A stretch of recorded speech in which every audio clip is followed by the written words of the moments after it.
Good day and welcome. This is going to be a overview for those that are familiar with the campaign series, the previous games, and how things have changed or what we've done to upgrade it.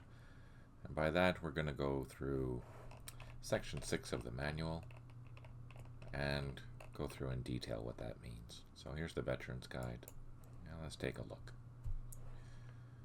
So, if you're familiar with the campaign series, you will feel right at home. It'll look similar, and the gameplay will be kind of similar in you select a unit to move it or fire it. After that, things have changed. So, what's new and different?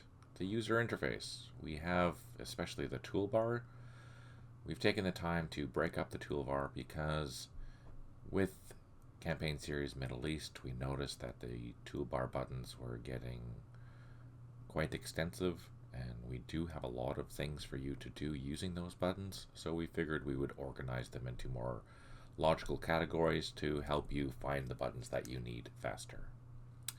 There are now 9 zoom levels. We added an additional 3D zoom level, bringing it closer to how the game felt when it first came out back in 1997 with Eastfront. This will be included in Middle East.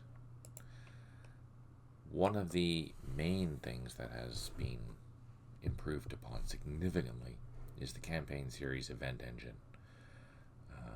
You saw a taste of that with Campaign Series Middle East, where we included in its very basic form with a little over 100 functions. There are now over 800 functions that you can program the AI to do, and we have utilized the vast majority of those functions now with the scenarios that we're including with the CS Vietnam. This takes playing against the computer to a whole new level. It is amazing to play. Now, with that in mind, is it a learning AI? No, it is not. It is an AI that is scripted to do certain things. The vast majority of these changes had come in the last year or two, so while you're getting a taste of the event engine, it is just scratching the surface of what it can do. Even then, it is night and day difference between what it used to be. Enhanced Fog of War has been significantly changed. It is now much more difficult to know what is happening with the enemy or even spotting the enemy. This will make for far more realistic gameplay. New map graphics. Both the 3D and 2D received a facelift. All the graphics are new and improved. Everything. Right down to all the terrain types, how things are displayed, everything has changed. It's all new. You can use the mouse wheel to zoom in and out, which is handy. Improved 2D graphics and functionality. Yeah, we're trying to make the 2D graphics more seamless with the 3D graphics, so they should be similar when you're flipping through all the screens. I like how it's turning out, and I think you will as well. The thermometers that were in 3D are also available in 2D. That's very handy. I find that exceptionally useful because I use the thermometers all the time, especially for showing how many action points I have left. It allows me to have a quick scan to see what units are moved and which ones are not. The extensive order of battles. Yes, lots and lots of time has been spent in providing you accurate order of battles for the scenarios, as well as if you want to create your own through the organizational editor. With that, thousands of platoons, literally. We have gone through, and as the platoons changed historically, we changed them within the game. So if there was a rifle change or something like that to the platoon, it would become a new platoon. New numbers would be calculated, and therefore you would have that with a new company, probably a new battalion, etc.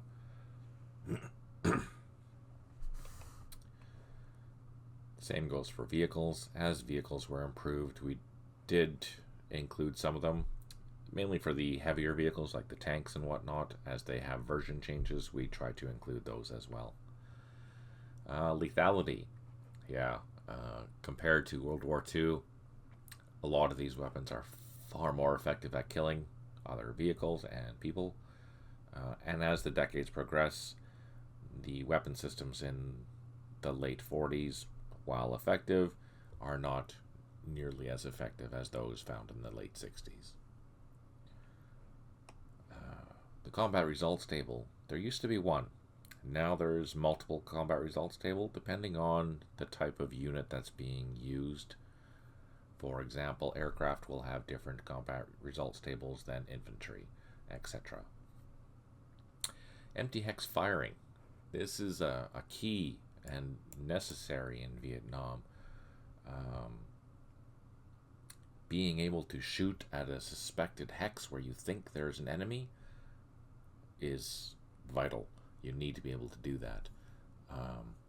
Is your accuracy going to be as good as if you were targeting an enemy in that same hex? No. But you may draw fire, you may cause a disruption, you may do a lot of things. So having that option is fantastic. Night and day combat transitions. Yeah, there's a lot of scenarios within the Campaign Series Vietnam game that start in the night and go into day, or have the combat happening, an operation happening during the day, and night will come into play at the end of it. Or in the A Weekend series of scenarios, you're playing through 7 days, so you'll have a day-night transition for a week.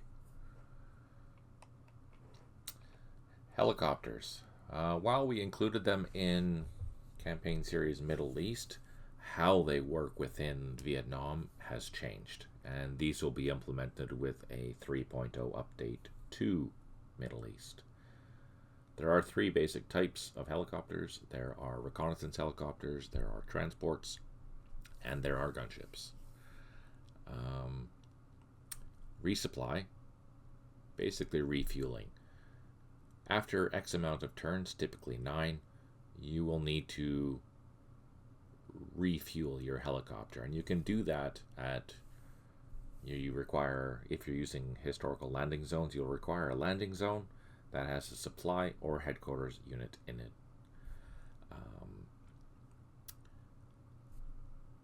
It'll take a turn or 2 turns to get full supply with full action points so that you can continue. There's no limit to the amount of times that you can do that, and you don't have to be you can refuel your helicopter at any time. So if you go on a mission and it was only 3 turns, so you're sitting at 6, you can still land and get refueled. The time is still the same in order to do so. So be it. With that, also there are 4 flight zones. There's ground, which means that you're landed on the ground. There's nap of the earth, which means you're flying at treetop level. There's low, which you're flying above that, and then high, which is you're flying high. The advantages of flying high is that it only costs you 1 action point to go from hex to hex. In low, it costs you 2 action points to go from hex to hex. Nap of the earth costs you 3 action points to go from hex to hex. And then ground, you're not moving because you're on the ground. In the high flight zone, your aircraft, your helicopters cannot attack. They have to be in either low or nap of the earth.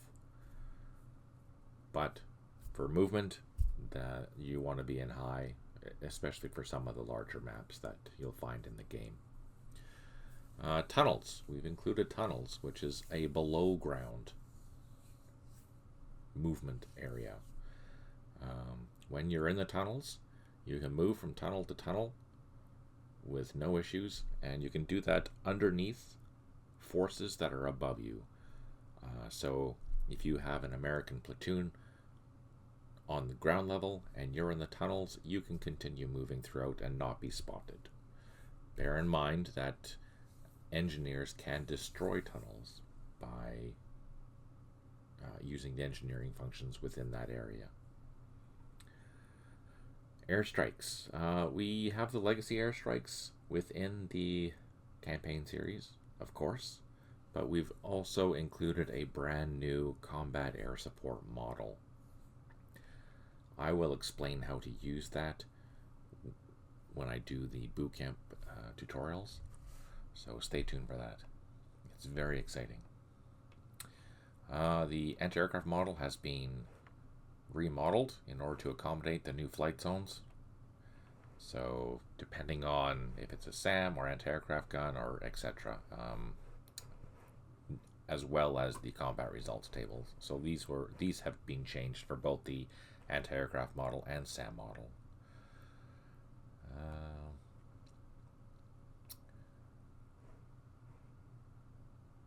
Yes, with the SAMs, if you have a SAM site, this will be more with the expansions and with CSME. If you have a SAM battery and its guidance radar is knocked out, the rest of the SAMs are not going to be able to function. That does not include handheld SAMs, obviously, surface-to-air missiles.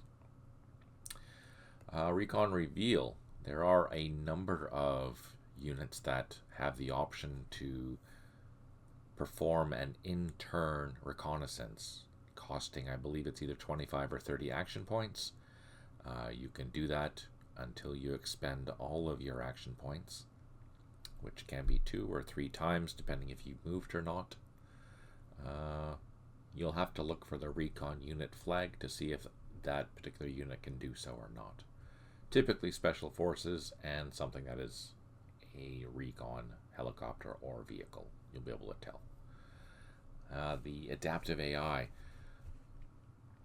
Again, this is what brings flavor to each of the nations. Not everyone is the same.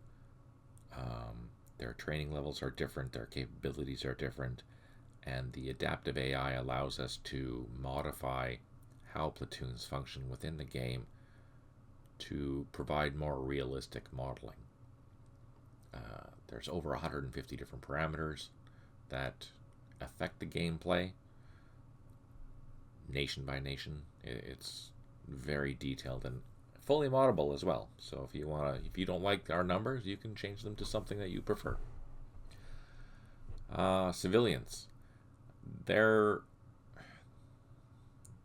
in quite a few scenarios. They are not in all the scenarios.